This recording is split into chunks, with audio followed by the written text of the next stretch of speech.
Yeah! Next up, we got the Keith Lee Effect by Patrick CC. If you don't know who Keith Lee is, Patrick will tell us.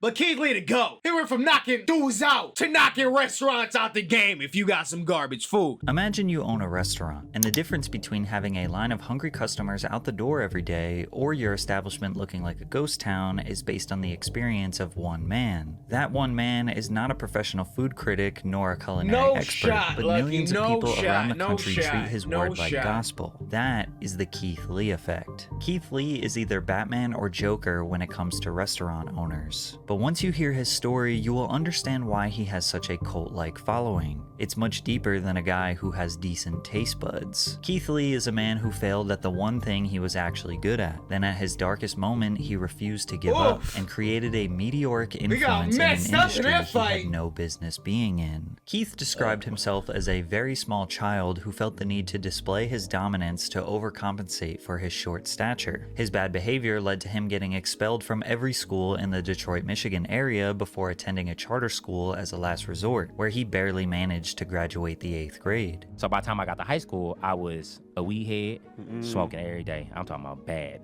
like every day. My freshman year, I had a 0.6 GPA. Things would get even worse for Keith in high school, where he lived in the shadow of his brother. Keith's older brother Kevin had already garnered a remarkable reputation as a star athlete who graduated with a 3.9 GPA before receiving a scholarship to wrestle for Grand Valley State University, which is an NCAA Division II school. Keith decided to follow in his brother's footsteps for all the wrong reasons. When I got there, it was more out of spite. It was more out of arrogance. It was more out of just like, now I'm approved to you, I can do it. And I don't even want to do it. I'm going to just do it because you told me I can't do something else. So I'm going to just do it just to shit on you, basically.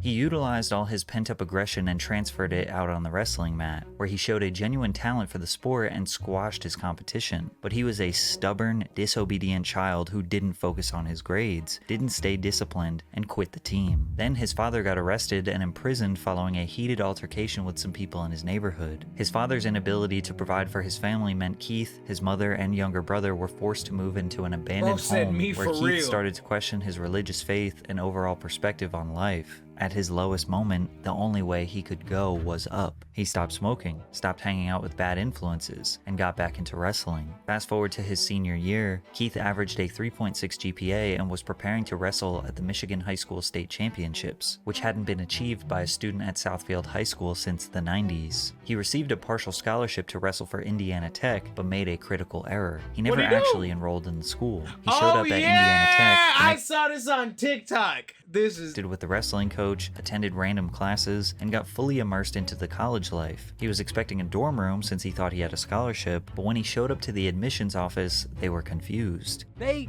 take me to the office and they like, you don't have no paperwork filled out, sir. Who are you? Yeah, they was like, only thing we have is the offer letter that we sent you. Right. So we only got your name and your information from the offer letter. They was like, that's all we know about you. We don't know nothing else. He treated it like a birthday party invitation. You sent me the invitation. I just showed up. Keith laughs about the situation now, but at the time, he was devastated. They told Keith if he didn't pay them $20,000 for the semester and $2,000 for the application fee, he wouldn't be allowed to go to school, unable to a $2,000 application fee? Did they just rob him? I think he got robbed. To get a loan, Keith had to move back with his family, who relocated to Las Vegas. He was now sharing bunk beds with his 14-year-old brother, who regularly reminded Keith that he was a loser. At this point, I'm in the deepest depression I've been in a long time. Dang. Because I'm like, oh, the reality is sitting in. Yeah, He's right. yeah. I'm not in school. I don't have a job. I got fired already. I didn't quit a job. My track history with work is already terrible. I didn't got kicked out of school. Yeah. I don't have no other offers. Right. Nothing in life is looking bright to me right now. Right. I don't have nothing going for me. Keith's older brother Kevin had recently secured a contract to fight in the UFC as Kevin the Motown Phenom Lee, and Kevin was a savage. At his peak, he held a 16-2 professional record and was toe-to-toe with legends like Tony Ferguson and Charles Oliveira. Kevin forced Keith to get into the gym with him, and on his first day, their coach Dewey Cooper realized the potential Keith had as an MMA fighter. Desperate for money and a purpose, Keith trained for a year straight and won his first 4 amateur fights. The only 2 losses he had were by split decision. meaning he was a very promising prospect. However, he was earning next to nothing for these, $500, maybe $1,000 per fight. Keep in mind, this was over the course of 3 years, so he was broke following a rotation of various low-end jobs. But luckily, he met his girlfriend, now wife, Ronnie, while working for ASICS. Keith credits Ronnie with being the anchor to keeping him grounded and focused on becoming the best version of himself. Following a submission victory against Leonardo Carvalho at Global Legion FC 13, Keith proposed to his girlfriend Ronnie and intentionally got her pregnant 2 days later. On the same day of the proposal, Keith's manager informed him that his victory against Carvalho earned him a 6-figure contract with Bellator. He won his very first Bellator bout against Sean Bunch. It took many years, but once he finally had a support system around him, wife, coaches, brother, he was able to crawl out of the repetitive cycle of depression and low ambition. Now with some free time and spare income, Keith signed up for TikTok. Keith's journey on TikTok started just like anyone else, participating in trends for no reason other than it seemed fun. From there, his uploads were just random things that pertained to his everyday life. He was getting maybe 50 views per video, but it seemed more like an outlet for him to have fun rather than start a business. But then the pandemic hit, the world shut down, and Keith needed to make something happen. I downloaded TikTok after I kept saying I wouldn't. Now I'm sick and tired of every video I post only getting 50 views. I'm gonna sit here with my dog until me and him get famous. In an attempt to garner more views, Keith began posting psychology facts videos. Yes, sir. He gained a little bit of traction, but it didn't last long. He started to become desperate for virality. You wanna get famous? Follow these simple instructions. Download another app, cause this ain't the one. This ain't it, Chief. It ain't never gonna happen. He would cash out people if they solved a riddle. He posted math problems for people to solve. Even though he looked defeated, he refused to give up. At this point, Keith was obsessed with the platform, posting daily, if not multiple times per day. He started featuring his wife Ronnie on his page after he went semi-viral talking about building a nursery for their expected baby. He then proceeded to document milestones throughout their pregnancy, many of which received thousands of views and ignited a dramatic shift in Keith's content. In September of 2020, Keith won his second fight against Vinicius Zani. Whatever they have in store for me, I'm always here to fight. I'll fight as soon as my daughter's born. My daughter's born in 4 days, so as soon as she gets here, I'm ready to go again. He didn't lie. Just 1 week later, he and Ronnie welcomed their first child, Carter. From there, Keith's whole TikTok was dedicated to documenting him being a parent. His loving and nurturing attitude towards his child attracted a large following of supporters. He provided them with wholesome moments, such as clipping his daughter's nails for the first time and celebrating her first Halloween. This was his family man era. Keith took a fight on short notice, just 2 months after his previous, to fight on the main card at Bellator 253. Unfortunately, he lost by decision to Rafian Stotts, but that didn't ruin his spirits. Keith the family man kept posting his terrible dancing videos and even started sprinkling in some cooking content. By mid-2021, he had accumulated 1 million followers and was averaging maybe 100,000 views per post. This was his foundation, the people that knew Keith was a humble, honest family man. Unfortunately, he would hit a new rock bottom when he lost his 6-figure Bellator contract. In August of 2021, he was set to face his toughest opponent yet, who was undefeated. Keith was beaten and bloody and then submitted in just the first round, then got up while unconscious and stumbled headfirst into the cage. The clips of his loss made the rounds on social media. He was embarrassed. He got a call from his manager saying he was cut from Bellator. Keith was back to rock bottom. Damn, he lost like that and they cut him that quick? They cut him that quick? His first TikTok back after his loss was him, poetically, ordering some food. I have these sunglasses on because my eye is black and my face is beat up. I'm fine though, for anybody. Well, I'm not fine, but I'll be fine.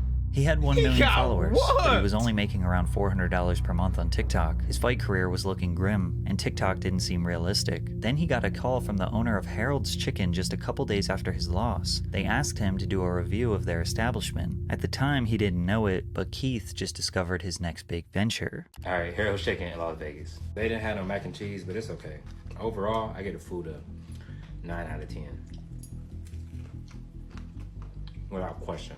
Following his review of Harold's Chicken, Keith made food reviews as a side quest on his page. However, his main focus was on family vlogs and cooking content. He was still largely referred to as the cooking guy, regularly being asked about his cooking content during interviews. In January of 2022, his wife became pregnant with their second child, and they desperately needed to find another source of income. He started doing more and more food reviews, but they weren't that organized, and he was very generous with his ratings. We are sitting outside of Firehouse Sales because today we are doing an official food review. This has the perfect amount of spice. Like my tongue is tingling a little bit. I got that feeling on my lips. You still taste all of the flavor.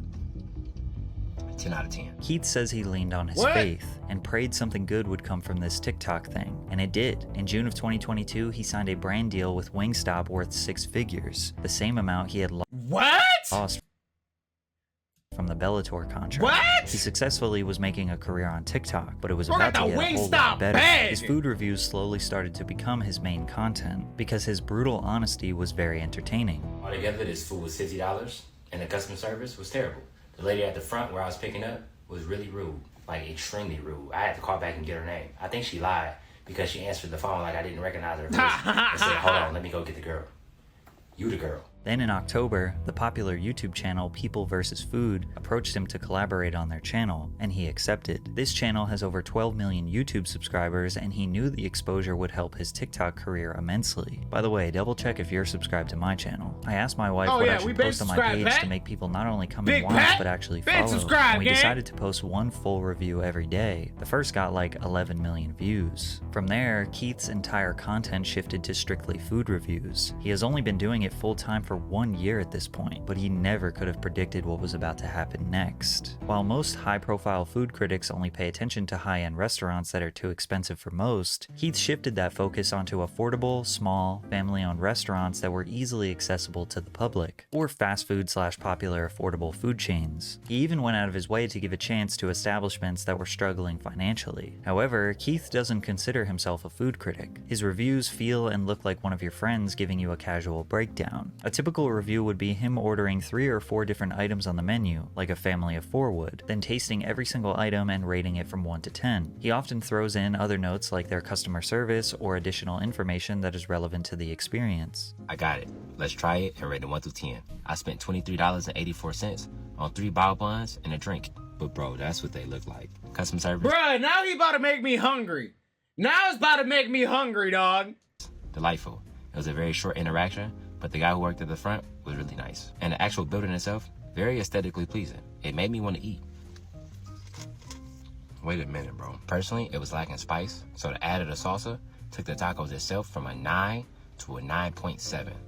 That's one of them ones. Even when he gives a negative review to the food, he will provide more context so it doesn't come off as unfair. He often goes out of his way to leave massive tips, sometimes hundreds of dollars to workers that give him good service. Since he had already built a strong foundation during his family man era, there wasn't necessarily one viral review that changed his life. His growth has been steady, and along the journey his audience latched onto his down-to-earth attitude, unwavering love for his wife and kids, and dedication to God. Blitz? What up, Even if you Blitz? don't know about his past, after watching a few videos you can just feel he is a kind and genuine man. They didn't care about Keith not being technically qualified nor having a depth of culinary let's knowledge. finish this Keith He Lee thinks what effect. sets him apart is his values. I stand on my integrity, I stand on my values, and I don't allow those to be wavered or to be shook no matter the amount of money, the opportunity, or the people I'm surrounded by. With nearly 10 million loyal followers, a full-time dedication to quality reviews of local or less popular restaurants, a phenomenon dubbed the Keith Lee effect would take over Las Vegas, then all over the USA. One of the first beneficiaries of the Keith Lee effect was a local food truck called 303 in the Cut. In November 2022, Keith's review blew up and garnered over 35 million TikTok views since its initial upload. Keith confirmed their cheesecake sandwich was a 10 out of 10, and the next night, 303 had people waiting in line for over an hour, wrapped around the corner for their food. The owner said they doubled their income in one day and stayed that way for over a year. One Las Vegas pizzeria he reviewed, Frankincense, made headlines for attracting lines around the block because Keith gave their wings a 10, pizza a 9.8, and garlic knots a 9.2. However, it wasn't just the food, it was Keith's interaction with the owner, Frank, that made people want to support him even more. If I don't like the food, I gotta tell you, I'm not trying to be malicious. And he was like, I'm gonna be real with you too. I need help. Yeah, that hit me here. He said the food is delicious. He has great reviews on Yelp. The only bad reviews is that he don't close the time it says that he closed on Google. The time it says he closed on Google is 1 a.m. He was like, I literally can't afford to open that late because we don't get that much business. Frank, if you're watching this, I'm gonna be completely honest. You are an amazing man from what I saw. I appreciate This is the first one I saw, I think. This is the first one I saw, I think. According to Frank, Let's go, Frankincense Wolf! had to hire Is you 23 pulling another new Max, team dog? members in the 6 This man weeks pulling following another Keith Max? and had guests from all over the world patiently waiting Did for this over man 3 pull in hours another for Max? his pizza. Frank said he was thankful that Keith helped his business and the overall community at large in Las Vegas. Yasser Zermino, owner of Aroma Latin American Cocina, asked Keith to come review their restaurant through email. Keith gave all 5 different items over a 9, including the Oaxaca sandwich, which he said was the best he had ever had in his life. The owner said, "We went from not being able to pay the bills to now having to hire people to come help us." Other Vegas-based businesses that Keith reviewed have seen instant growth, like Caribbean Restaurant, Pink Potato, or Southern Taste Seafood, a food truck that went from making $200 or under a day to seeing a 900% increase in revenue in the days following Keith's review. But his impact wasn't just on small businesses. Even Chipotle, the fast casual chain that generated $8.6 billion in 2022, saw the benefits of the Keith Lee effect.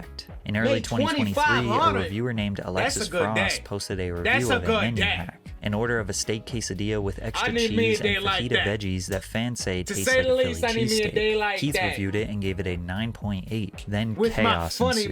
Chipotle workers all over the country were overwhelmed with the tens of thousands of people coming in to order this hack. One employee said the worst shift of her life was servicing this trend. Another employee said a customer tried to swing on him, aka fight him, because he couldn't make the food. Managers started posting signs that say, "Protein and cheese on quesadilla only." Chipotle realized the only way to solve this problem was by adding the hack as an option on their menu, dubbed the Keithadilla. Keith quickly became well known all over Las Vegas. Once he partnered up with Mr. Beast to give $10,000 to a struggling business, he couldn't even go outside without being swarmed, so he dressed up in silly disguises to avoid being recognized. But his impact is not just in Vegas. Keith got to review a local Brooklyn bakery that he selected while being interviewed on Good Morning America, while also donating $10,000 to that business. He continued to do press runs, being interviewed on talk shows around America, and of course, reviewing food. So now that we know how much positive impact Keith can have on a business when he likes the food, what about when he doesn't like the food? Well, unfortunately, the entire city of Atlanta would find out about the negative side of the Keith Lee effect. In October 2023, Keith announced to his nearly 15 million TikTok followers that he and his family were traveling to Atlanta, Georgia, and needed some restaurant recommendations. He had previously made videos in Detroit, Chicago, New Orleans, New York, and Los Angeles, but Atlanta's food scene is entirely different, which prompted a lot of mixed reviews from Keith. The drama first began when Keith visited the Atlanta Breakfast Club, where he wanted to take the food to go, but they didn't have anywhere to sit and wait for the food. So instead, they decided to dine in, but the restaurant wouldn't allow them to sit down at a table and be served unless the entire party was there. Upon finding out that they were charged $1 for butter at a breakfast place, it was just an annoying cherry on top. Little did Keith know, it was about to get worse. If you charge me $1 for butter, I'm a wild out. I'm a wild out, dog. If you charge me $1 for butter, I'm not paying $1 for butter. I'm gonna see it on the receipt, and I'm not giving you that $1 specifically. Keith posted his review of the Real Milk and Honey. However, he didn't actually get any food. Firstly, he tried to call ahead and order. They don't accept call-ins. You can only order on the DoorDash app. But DoorDash said that they were closed. So they drove to the establishment in the middle of the day, and the employees said they were closed for deep cleaning, while there were customers walking in and picking up orders. Then Keith walked into the restaurant and they recognized him and immediately attempted to serve him since he is famous, to which he declined. Keith has always been very expressive that he doesn't want nor deserve special treatment from restaurants. These days, he sends in his friends and family to do orders so he doesn't receive bias from the establishment. He wants his experience to match any ordinary person. I've personally never seen a restaurant have a rules list, but the Real Milk and Honey have a ton. We guarantee great food. Everything else is left to chance. We do not provide individual checks. 18% gratuity added to parties of 5 or more or checks larger than $105. No reservations, unless you're Barack Obama. No parties larger than 4 on days that end in Y. Keith. Alright, you can think you're funny and goofy and all that, but nah, bro, I'm not eating there. I'm not eating there, bro. Was clearly frustrated that a business would change the rules when it benefits them, but he didn't want people to attack the Real Milk and Honey because he had a bad experience. However, the internet, being the internet, started attacking. There was actually another restaurant called Milk and Honey whose owners were receiving death threats in the DMs because of people confusing them with the other restaurant. But if you had any sympathy for the Real Milk and Honey, it would be gone once you saw their response video they uploaded to TikTok. Did you see this Keith Lee video about the Real Milk and Honey? And who is this Keith Lee? Daddy. You don't know Keith Lee? Yeah. No. The owner tried to look cool and pretend like Yeah, he didn't what? know the entirety of social Bro, media you is asked him destroying to his go. business, but it only made people want to support Bro, their ask business him to less. go. To add insult to injury, Keith reviewed the bodega positively, which is directly next door to the Real Milk and Honey, which resulted in a line of customers skipping the Real Milk and Honey to wait in line for the bodega. But the shenanigans continued. Keith reviewed another ATL restaurant called Old Lady Gang, but again, did not get any food. He tried to call their number, no answer. Tried to order on DoorDash, said they were closed. He sent his family into the physical store to do takeout. They said they don't do to-go orders on the weekends, but the wait to dine in was 1.5 hours and they didn't take reservations. Instead of leaving, Keith decided to walk in where he was recognized and immediately they offered him a seat, skipping the entire 1.5-hour wait, to which Keith denied because he didn't want any celebrity treatment. This is exactly how it is for us regular ATL folks. Imagine them telling you your wait time is 1.5 hours, then someone else comes up and sits immediately. What? Keith left and visited Toast on Linux, where he didn't plan on doing a review but arrived to a 2.5-hour wait time. When he politely left, the entire staff walked out and offered him a seat immediately, to which he denied again. Hell There were no. videos that went viral of him in the parking lot seemingly So everything in Atlanta is based off clout and who you know, apparently. arguing with the staff, but he was just letting them know that he didn't want to skip the line. But Keith's experiences are not just unique to him. Cardi B spoke on the subject on an IG Live. I feel like Atlanta restaurants, they don't like to make money. I feel like they don't like people, they don't like their customers, they just don't fucking like it. First thing first, right? You could barely order in Atlanta restaurants. Like you go like, hey, I would like to make an order. Oh yeah, we don't take orders. We don't take orders. It gets to the point that I literally have to name, What you gonna like Lady I have Lucky? to tell like people that order food from me, like, can you just name drop my name? Because first and first, they don't do no pickup orders, they don't do deliveries, they just don't do shit. And of course, we got some hilarious memes from this whole situation. You walk in. Let me show you how it's done. Hello, sir. How are you today? May I take your order? You talk like that. We talk like that. Because Keith Lee is in town, bro. That boy Keith Lee in Atlanta now. Hey, y'all, are y'all little boozy at restaurants? Y'all better get on your goddamn Zoom now. Hey. You know Milk it, and Honey? Tundra. Uh-huh. See, that was how I get for giving me attitude when I told y'all my partner was just down the street parking the car. Although most people were understanding of Keith's frustration with these ATL businesses, others, like ex-football player Chad Ochocinco, thought he was trying to tear down black-owned businesses. I don't like the critiquing of our restaurants and having people and talking bad about our goddamn businesses. And You asked like, him to go. You know how hard it is And I get it, Ocho. for us to even get in the food industry. What are the qualifications of being a food critic? Go to a restaurant and do you like the food? Did you like the customer service? What was it like? Yes. What was the wait time like? That's all you got to do. At the end of the day, Keith just gives his honest opinion and experience, but he implores everyone to try for themselves. If he is too positive, his opinion will hold no weight. If he is too negative, he will be seen as destructive. There will always be haters. However, broadcasting his opinion to 14 million followers will, without a doubt, prevent a lot of people from trying a restaurant. If someone I trust says don't go somewhere to eat, I'll probably listen to them. Or if I have one bad experience, I probably won't go there again. This is why some people argue that you can't have a bad day in the customer service industry. If you can't afford a bad review, then you shouldn't give bad service, especially if you are inviting a food critic to your establishment, which a lot of these restaurants do. Through all the drama, Keith found a lot of gems in Atlanta. The seafood menu, juicy jerk, the dining experience, which he personally tipped. Now that after he said that, there are several places that I have never gone to ever again after one bad experience. So that is very true. That is very true. Even if it's good every other single time. Even if I had a good first time and the second time wasn't as good, I'll still relate to the first time. If I've never gone somewhere a first time, had a bad experience and never gone back.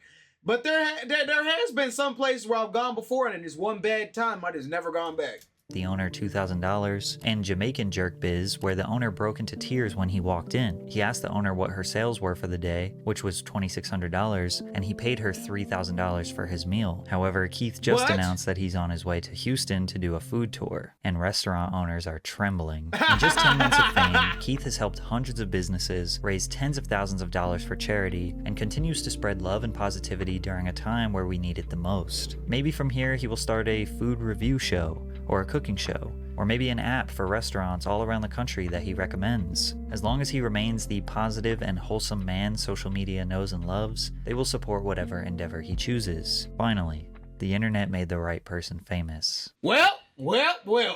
Another Patrick CC banger in the books.